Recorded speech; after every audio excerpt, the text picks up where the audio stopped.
Guys, QUIC and HTTP3 is the final boss, and everyone is preparing and training and beefing up their software to support this beast.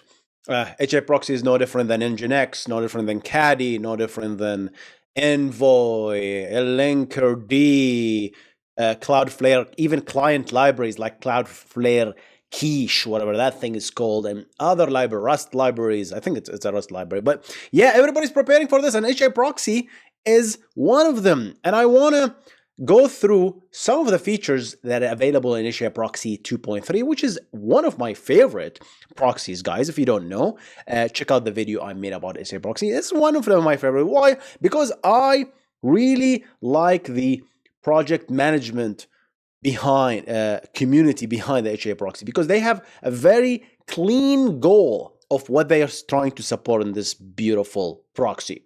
They don't add fluff features just because it's popular. They just say, hey, we're an HTTP TCP proxy, and they remain this for 20 years. That's why it's stable, lightweight, to the point. Okay.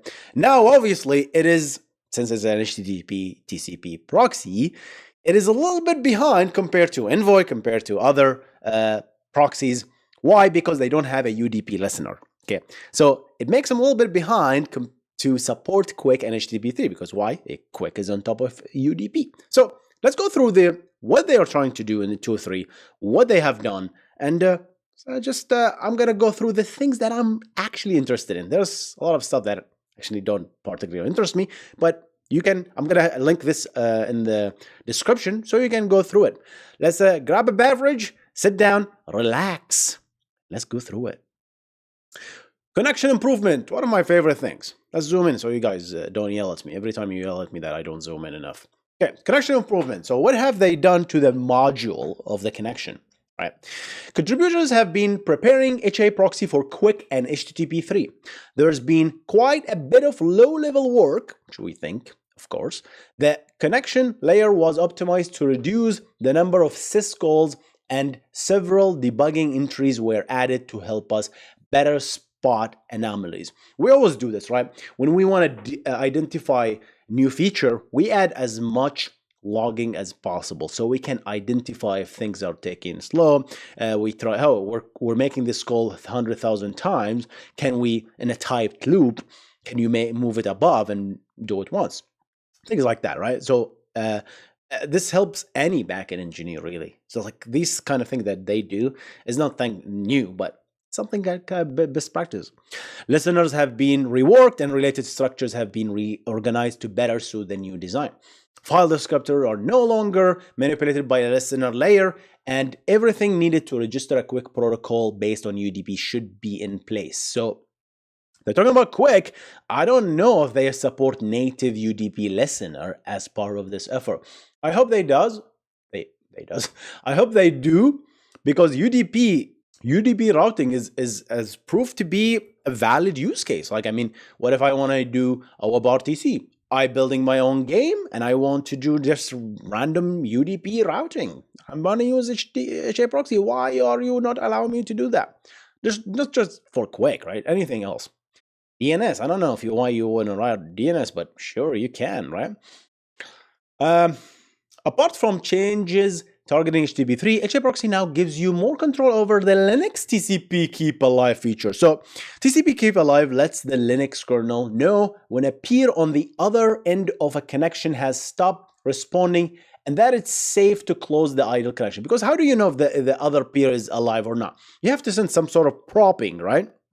Say, hey, are you alive? Are you alive? Are you alive? So Linux have this feature built in the kernel, where you can essentially enable TCP keep alive for a specific socket or processes, and then automatically it will send these probes, and if a number of probes didn't get a reply, it will say, hey, you know what, it looks like the guy dead, right?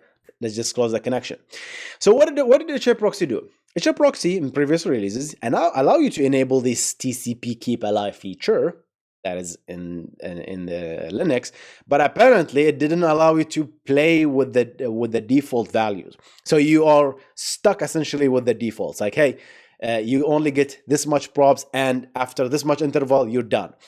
You want to control this based on process level, and that's what they give you essentially. So they give you low-level control, finer level control over this. If you're interested, instead of just changing a system level change in the kernel that apply to all processes, which might not be desired, you can do it now. That's good. I think this is very good. So you all of this stuff. Sys protocol is one of the other things that they added. This is the protocol where you essentially log events on your server. The corresponding thing in Windows called, I think, Windows Event Manager, whatever that thing is called. Not much interested in that. You can read through this. This is just that they are supporting UDP and TCP listeners on the Syslog protocol. Load balancing. What did they do about load balancing? Let's take a look. The balance directive sets the load balancing algorithm HAProxy will use to balance traffic across servers. Common values include round robin, the least amount of connections, the hash-based algorithm like source, and URI, Unified Resource Identifier. When you set it as balanced URI, HAProxy selects a server based on a hash of the URL path. So if you're going to, I don't know, /to-do/create, then every time you go to that path, you can essentially balance and kind of hash your server, this URL, so that every request that goes through /to-do/create goes always to the same server for certain reasons. Like you're caching something, that's a bad example for create. You're not caching create, right? And so I know /to-do/get, right? Give me the to-do list. If you're always going to the same URL, going to multiple servers can hit, you will do a cache mess, right? If you're going to the same server, that's great. That's what URL does. Some users reported inconsistency in the URL between HTTP2 and HTTP1, and that's what they reported here. If you use HTTP2, you get different behavior. You use HTTP1, you get different behavior, and we know why, because HTTP1 has a certain in-wire protocol versus HTTP2 has a completely different in-wire constructs and protocol, right? So what they did here says, okay, you know what? We're going to add a new option called path only to kind of force you to only pick the path, not the path plus the domain. I think that's what's happening here. In HTTP2, it's treating the path and the domain as the hash. So if you're routing HTTP1 versus HTTP2, you get different results, which is, it could be not desirable. But they are making consistent stuff. The balanced random algorithm has been also improved. So random, what is happening is, as a client, I make a request to HAProxy, and HAProxy picks a random backend server and sends that request to it. Okay. If it returns a server whose max connection value has been reached, what it will do? Meaning that the connection are now queued up, right? Because, hey, you have the max number of connection on the server. You cannot no longer create any connection. What HAProxy does in this case, it starts queuing up on that server. And the problem with this is you just overwhelm that server. So every time you do a random, and if you randomly picked up that bad server that is just overwhelmed, you're just gonna queue up all these requests on that server. So what they essentially did is they fixed that by saying, okay, it will now add the request to the backend's queue and not the server's queue.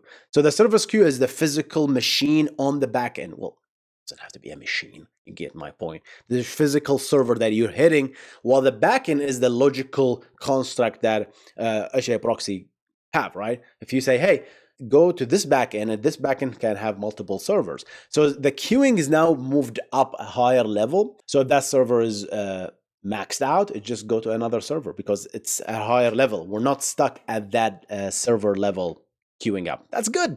Good feature, loud balancing, all that stuff. We also found that some load balancing algorithms such as round robin, static RR, static round robin, least connection first. If a request had been queued in the backend, it was due to a previous attempt at finding a suitable server after trying all of them.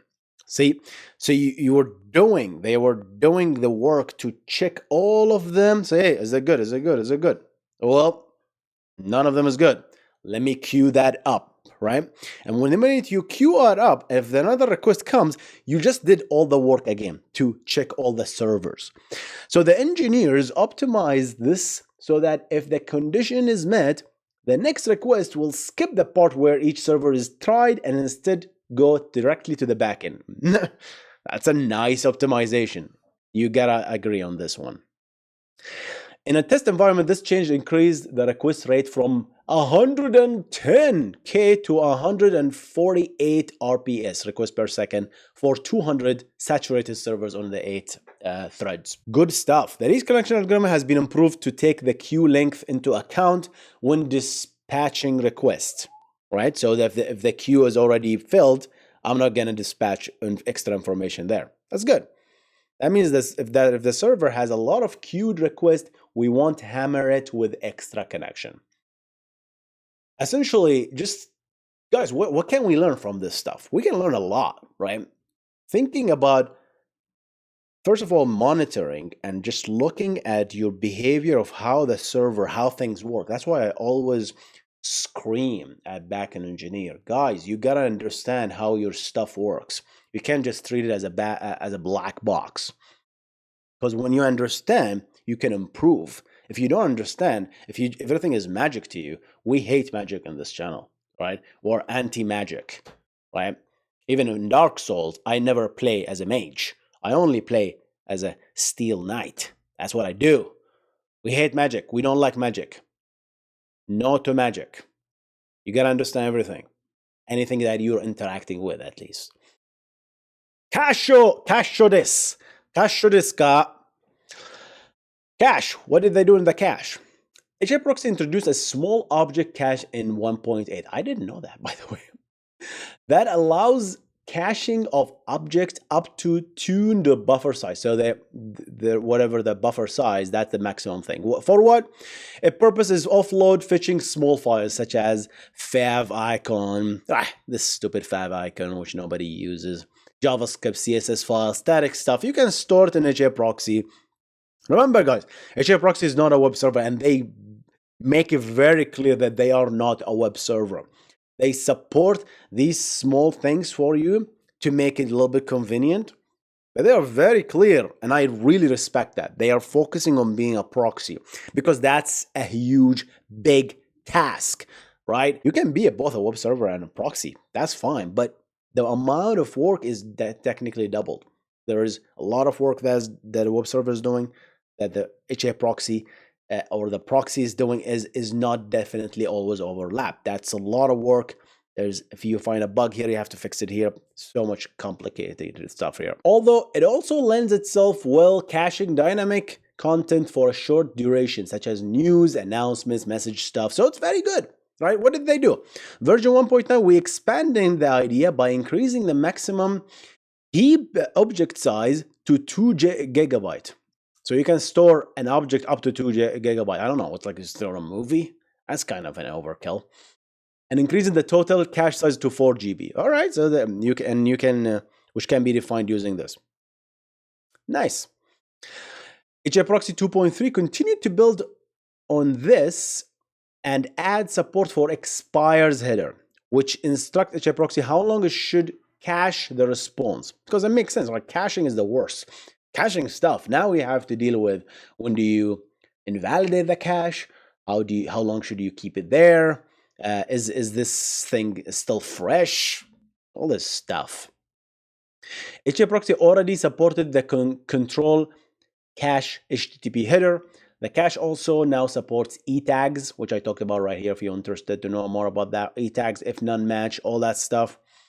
So if the object didn't change, it will return 304 instead of the full object. That's good, because returning that in the water just kind of that kills bandwidth, right? So returning 304 is just kind of, it's better for the lifetime of the network. HAProxy will now also reject any configuration that has a duplicate cache section name. I wonder why. Maybe cache poisoning attacks? Maybe HTTP smuggling? Who knows? All right, they're also adding 2 new methods to the cache. Response.cache hit, whether it tells you, I think, whether you hit the cache or not, because that's important information, right? Whether I hit the cache, and you want to deliver this information to the user. Hey, by the way, I just hit the cache. Hey, I did not hit the cache. And it tells you the cache name that you just hit. TLS Enhancements. What did they do for TLS? Before HTTP 2.2, an SSL certificate and its associated key had to be combined into a single PEM formatted file before HAProxy get loaded. I hated this so much, and I complained so much to the HAProxy team about this. Like, why do I have to key the key and my full chain into a single file for HAProxy to load it? It was so annoying. So apparently they fixed that, but people still complain because you have to have the same file name. To me, I don't see that's a problem. To me, if you give it the same name, I'll just make it the same name. Apparently, they just added another directive to remove the extension. It's not a big deal. It's not a big deal, right? So that's a nice standard. But just in 2.2, to me, that's enough. Just adding the ability to differentiate the two guys, I'm good. I don't really need more than that.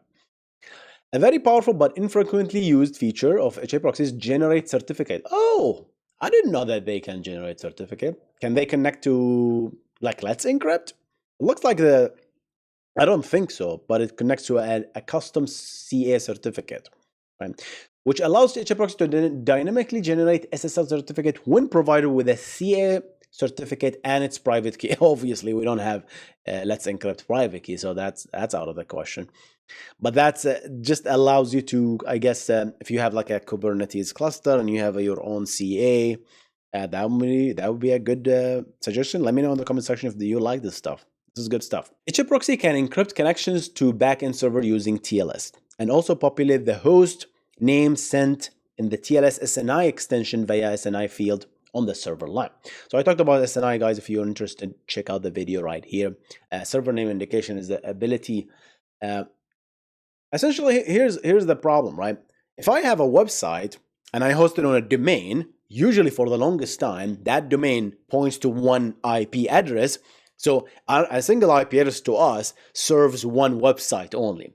But that's very expensive because IP addresses are expensive. So what you do is, how can I host multiple hosts, multiple domains, multiple websites on the same IP address? Meet SNI. That's a short thing of it. It will allow you during TLS to specify which host you want to connect to, and the backend server will know, oh, you want to example.com. This is the directory for example.com. Here's the certificate for example.com. Go do your thing.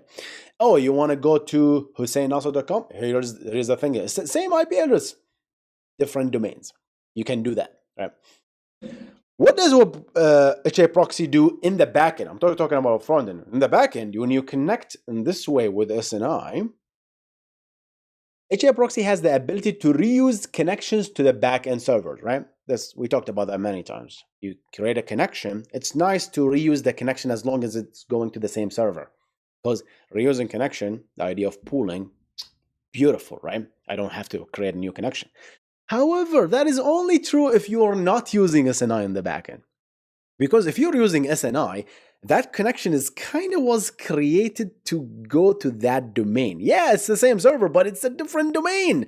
So if one request came in to a completely different domain, it's not safe to point the backend to use that connection because it's a different SNI. It could be a different SNI. So what HAProxy said, blah, blah, blah, blah, I don't know, I don't care. So they mark that connection, if it's a SNI enabled, as private. That means it's only, again, guys, correct me if I'm wrong, if anyone from the HAProxy team listening, that means that connection is only used by the requester, by that client connection. So it's almost like it's a layer 4 proxy at this point. Every time you make a request from that IP, it will always go to that server. That's my understanding of private. It's not shared. So essentially, it's not load balanced. And the worst thing is, every time you make another request, even to the same SNI, technically to the same domain, HAProxy is always creating a new connection. So that's obviously a waste because we know all of these guys going to the same domain, right? Remember, HAProxy said, hey, SNI, blah. Just said, no, it's private. They don't even check the value of SNI. So they said, guys, the community said, hey, most of the time we're hard coding this stuff anyway. So you guys know, you have the knowledge in the configuration that we're going to the same server. So you can filter out the connections that are the same SNI and then point us to the same level. Please don't create new connections.